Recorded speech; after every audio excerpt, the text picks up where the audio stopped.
I destroyed my family, abandoned my child, and bet everything on my affair partner. She canceled our wedding and now I watch the wife I betrayed fall in love with another man right in front of me. Last Thursday, I stood in the back of a school gymnasium at my daughter's 4th grade talent show and I watched my ex-wife laugh. Not at the show. At the man next to her. He said something close to her ear and she tilted her head back and laughed the way she used to laugh at the beginning of us, when everything was new and easy and I was the one making her face do that. The man put his hand on the small of her back. She leaned into it. My daughter, Maisie, was on stage singing a song I didn't recognize because I haven't lived in that house for 2 years and I don't know what song she listens to anymore. Maisie finished singing. She scanned the audience. She found her mother. She waved. Her mother waved back. The man next to her mother waved too. Maisie smiled at him. A big, natural, comfortable smile. The smile of a child who has accepted a new person in her life because that person showed up consistently and earned it. Maisie's eyes kept scanning. She found me. In the back. Standing alone. She gave me a smaller wave. A polite wave. The wave you give a distant relative at a family reunion when you can't remember their name but know you're supposed to acknowledge them. That wave. From my daughter.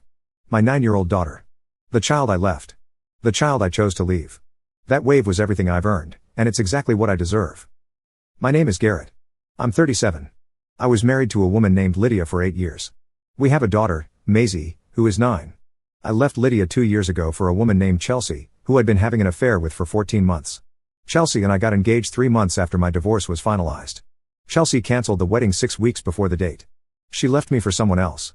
And now I live alone in a 1-bedroom apartment 14 minutes from the house I used to own, watching from the perimeter of my daughter's life while my ex-wife falls in love with a man who is better than me in every way that matters. That is the summary. What follows is the confession. And it is not a story about a man who was seduced or tricked or led astray. It is a story about a man who had everything and burned it because he confused the warmth of a match for sunlight. Lydia. I need to start with Lydia because you need to understand what I walked away from before you can understand the full weight of my stupidity. Lydia was not flashy. She wasn't the woman who turned heads at a party or commanded the room when she walked in. She was quiet. Thoughtful. Steady in a way that I didn't appreciate until it was gone, the way you don't appreciate oxygen until you're drowning. She was a kindergarten teacher. She made $42,000 a year and spent half of it on supplies for other people's children because the school budget didn't cover what the kids needed. She came home with paint on her sleeves and glue in her hair and stories about 5-year-olds that made her face light up in a way I stopped noticing because I'd seen it 1,000 times. She packed my lunch every morning. Not because I asked. Because she woke up 30 minutes early to do it and thought it was a small way to say I love you without saying it. I found notes in the bag sometimes. Have a great day. You've got this. I'm proud of you. Small things. The kind of things that feel ordinary when you receive them and irreplaceable when they stop. We met in our mid-20s. Married at 27. Had Maisie at 28. The first few years were good. Better than good. They were the kind of quiet, stable, deeply ordinary years that people don't write songs about but that form the foundation of a life. We had a rhythm. Morning coffee together. Weekend errands that somehow felt like dates. Maisie's bedtime routine, bath, book, song, the same song every night because she demanded it and Lydia sang it without complaint every single time. We weren't perfect. We argued about money, about chores, about the things every married couple argues about. But the arguments resolved. They didn't fester. They didn't wound. They were friction, not fracture. And I mistook the absence of fracture for the absence of passion. Because I was an idiot who didn't understand that passion doesn't have to burn to be real. Chelsea was a burn. I met her through work.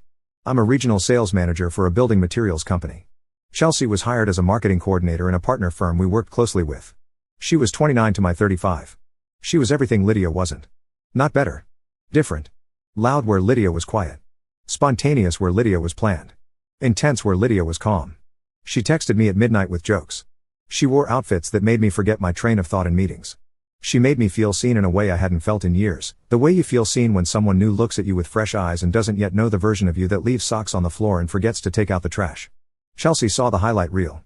Lydia lived the behind the scenes. And I, in the most predictable failure of a mediocre man, chose the highlight reel. The affair started with texts. Then drinks after work events. Then a hotel room on a Tuesday afternoon when I told Lydia I had a client dinner. The hotel room became a regular occurrence. Every 2 weeks, then weekly, then twice a week. I was spending more on hotel rooms than on my mortgage, and I didn't care because the rooms had Chelsea in them and Chelsea made me feel like I was 25 and invincible and desired in a way that Lydia's lunch notes and bedtime songs couldn't compete with. I know how that sounds. I know. A woman was packing my lunch and singing my daughter to sleep and I was in a hotel room with someone who made me feel like a man instead of a husband. As though being a husband was something to escape from. As though the man who folds laundry and fixes the dishwasher and shows up every day is somehow less than the man who books hotel rooms and lies about client dinners. I believed that. I actually believed that the version of me that cheated was more alive than the version of me that stayed. And that belief, that specific, poisonous, pathetic belief, is what cost me everything. The affair lasted 14 months. Lydia didn't catch me. I want to be clear about that. She didn't find a receipt or check my phone or follow me. I wasn't discovered. I decided to leave. Voluntarily. Because Chelsea gave me an ultimatum, leave her or lose me. And I chose Chelsea. I chose Chelsea because the affair had built a reality distortion field around my brain that made the hotel room feel more real than my living room, that made Chelsea's midnight texts feel more intimate than Lydia's lunch notes, that made the thrill of secrecy feel more alive than the safety of commitment. I was addicted. Not to Chelsea specifically. To the version of myself that existed when I was with her. The desired version. The chosen version. The version that didn't have baby food on his shirt and a mortgage payment coming due. I was addicted to my own fantasy, and Chelsea was the delivery mechanism. I told Lydia on a Sunday night. Maisie was in bed. Lydia was on the couch reading a book. She was wearing an old college sweatshirt and her reading glasses and her hair was up and she looked exactly like what she was, a woman at home, at peace, trusting that her world was intact. I sat down next to her. I said, I need to talk to you. She set the book down. She gave me her full attention. The same way she gave everything her full attention. The children in her classroom. The lunch she packed for me. The bedtime song. She was present. Always present. And I was about to repay that presence with the worst sentence I'd ever spoken. I said, I've been seeing someone else. I'm leaving. I didn't say I'm sorry. I didn't say I've been struggling. I didn't offer therapy or a chance to work through it. I said I'm leaving. Past tense betrayal, present tense departure. Two facts delivered like a weather report. And the reason I said it that way, the reason I didn't frame it as a problem we could solve, is because I didn't want to solve it. I wanted out. I wanted Chelsea. I wanted the new life. I had already packed a bag that was sitting in my trunk. I had already signed a lease on an apartment, with Chelsea, that we'd move into together that week. I'd been planning my exit for a month while Lydia packed my lunch and sang our daughter to sleep. I was already gone. The conversation was just the notification. Lydia didn't scream. She didn't throw the book. She didn't beg. She took off her reading glasses. She folded them slowly. She placed them on the coffee table. She looked at me. And she said, in a voice so calm it made my stomach drop, how long? I said, over a year. She nodded. Not a yes nod. A processing nod. Then she said, does Maisie know? I said, no. She said, you're not telling her tonight. You'll tell her tomorrow, together with me, and you will not make this about you. You will tell her you're moving out and you will tell her you love her and you will not make her feel like this is her fault. Even in that moment, even with her heart being cut in half, she was mothering. She was protecting Maisie. She was managing the fallout before the fallout had even started because that was who she was, the person who held things together while the rest of us let them fall. I told Maisie the next morning. With Lydia beside me. Maisie was 7. She was eating cereal. Fruit Loops. I remember the cereal because I stared at it the entire time instead of looking at my daughter's face. I said, Daddy's going to live in a different house for a while. Maisie looked at Lydia. Lydia nodded. Maisie looked at me. She said, why? I said, sometimes grown-ups need different things. The most cowardly, non-specific, responsibility-dodging explanation a father has ever given a child. Grown-ups need different things. What I needed was a 29-year-old who texted me at midnight. What I was leaving behind was a 7-year-old eating Fruit Loops. Maisie said, is it because I'm bad? Lydia grabbed her hand instantly. She said, no, baby. This is not about you. This is never about you. You are perfect. I sat there. I sat there while my wife comforted our daughter through the pain I was causing, and I said nothing useful, and I left 20 minutes later with a suitcase in my hand and Maisie's face in the doorway, still holding her spoon, Fruit Loops dripping milk onto her pajamas, watching her father walk to his car. That image. The Fruit Loops. The pajamas. The doorway. It visits me every night. It will visit me every night for the rest of my life. I moved in with Chelsea. The apartment was sleek. Modern. Adult. No toys on the floor. No crayon marks on the walls. No baby gate at the stairs. No evidence that a child existed in my life. Chelsea and I lived there like two people in a commercial for a lifestyle brand. Wine on weeknights, brunch on weekends, spontaneous trips, a social life that revolved around being seen and photographed and envied. It was intoxicating. For exactly 4 months. And then the intoxication wore off and what was underneath was a woman I didn't actually know. Chelsea without the secrecy was ordinary. Not boring. Ordinary. The midnight texts lost their thrill when they came from the other side of the bed instead of across town. The spontaneity felt less like freedom and more like instability when it was your actual life and not an escape from your actual life. The intensity that had once felt like passion started to feel like demand. She needed constant attention. Constant validation. Constant proof that she was the center. She'd ask, "Do you regret leaving Lydia?" And the correct answer was never, and any hesitation was grounds for a 2-hour argument. I started to understand something that men like me understand too late: the affair wasn't real life. It was a performance. And performances end when the curtain comes down and the audience goes home and you're left standing on an empty stage with someone who was playing a role too. But I pushed through. I proposed to Chelsea 7 months after the divorce was finalized. Because proposing was the next step in the script I'd written, the script that said, I didn't destroy my family for nothing. This was fate. This was the real thing. The proposal was supposed to validate every choice I'd made. She said yes. We set a date. We booked a venue. I told myself this was the beginning of the life I'd left Lydia for. And for a brief, fragile period, I almost believed it. 6 weeks before the wedding, Chelsea sat me down in the sleek, modern, childless apartment and said, "I can't do this." The words were familiar. I'd heard a version of them before. But this time I was on the other side. I was the one being left. I said, "What do you mean?" She said, "I've been seeing someone." Someone from work. She said it the way I'd said it to Lydia. Calmly. Factually. With a bag already mentally packed. She said, "I don't think we're right for each other." She said, "I think we were better as what we were." What we were. An affair. She was telling me that the thing she wanted from me was the version that came with secrecy and hotel rooms and the thrill of taking something that belonged to someone else. Once I was free, once I was available, once I was just a man in an apartment instead of a forbidden escape, she lost interest. I was only exciting when I was someone else's. The moment I became hers, I became the same thing Lydia had apparently become: not enough. I sat in that apartment after Chelsea left and I experienced the most nauseating moment of clarity a human being can experience. The clarity of a man who destroys his family for a fantasy and then watches the fantasy walk out the door with the same casual cruelty he used to walk out on his wife. Chelsea did to me exactly what I did to Lydia. She chose the thrill over the commitment. She chose the new thing over the sure thing. She chose to leave when the ordinary set in. The only difference is that when I did it, I left behind a woman who loved me and a daughter eating Fruit Loops. When Chelsea did it, she left behind a man who had already lost everything worth losing. There was nothing left to take. She was just taking herself. The wedding was cancelled. The deposits were gone. The apartment lease had both our names on it. Chelsea moved out. I stayed. Alone. In a sleek, modern apartment with no toys on the floor and no crayon marks on the wall and no Fruit Loops in the cabinet. The silence was different from any silence I'd ever known. It wasn't peace. It was verdict.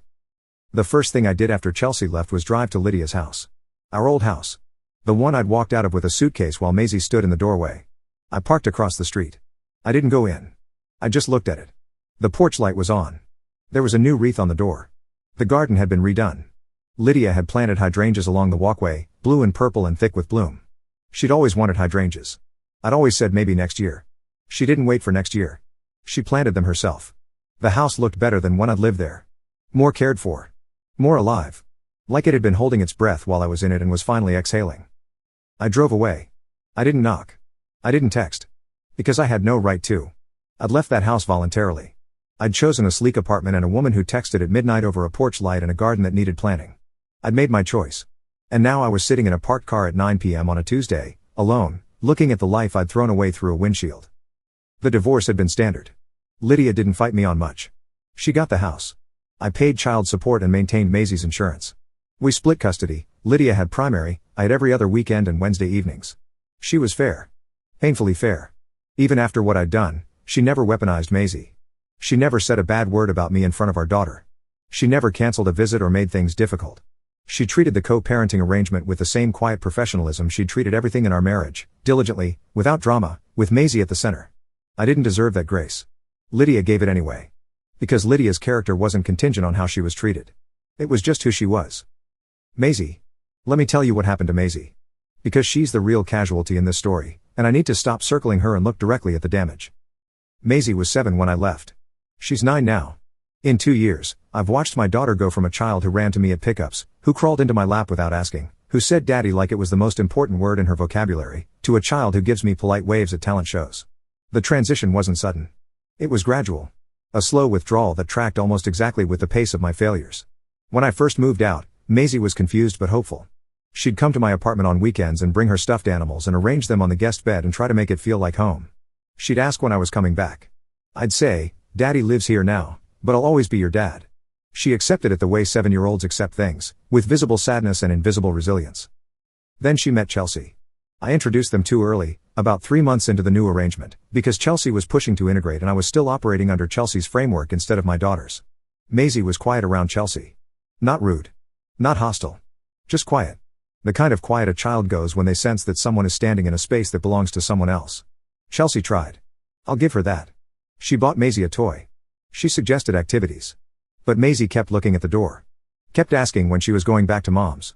Kept placing her stuffed animals closer and closer to her body, like she was building a wall of soft things between herself and the reality of her father's new life.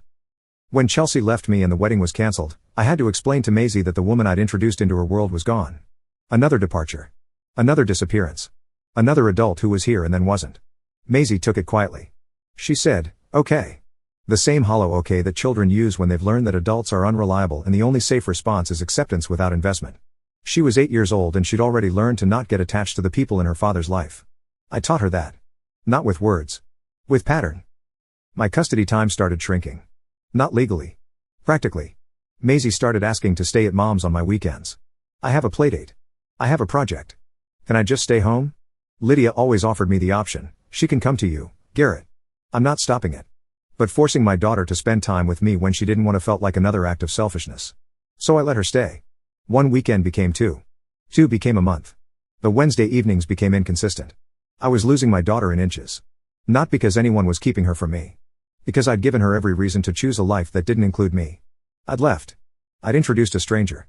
The stranger left. I was the common denominator in a pattern of instability, and my daughter, with the survival instincts of a child who's been let down too many times, was simply protecting herself. The man. Lydia's man. I need to talk about him because he is the final chapter of this story and the one that I wake up to every day. His name is Dean. He's 39. He's a firefighter. Of course he's a firefighter. He's 6'2" with the kind of steady, unflinching calm that men have when their job involves walking into burning buildings and carrying people to safety. He met Lydia through a mutual friend about 10 months after our divorce was finalized. They've been together for over a year now. He moved in 3 months ago. I know all of this because Maisie tells me. Not as gossip. As fact. The way kids report their lives. Dean made pancakes this morning. Dean helped me with my science project. Dean taught me to ride my bike without training wheels. Each sentence is a small knife. Not because Maisie is trying to hurt me. Because she isn't. She's just describing her life. And her life, the one she lives in the house I left, with the mother I abandoned, now includes a man who makes pancakes and helps with science projects and teaches her to ride a bike. A man who is doing the things I was supposed to do. The things I traded for hotel rooms and midnight texts. I saw them together for the first time at a school open house. Lydia and Dean.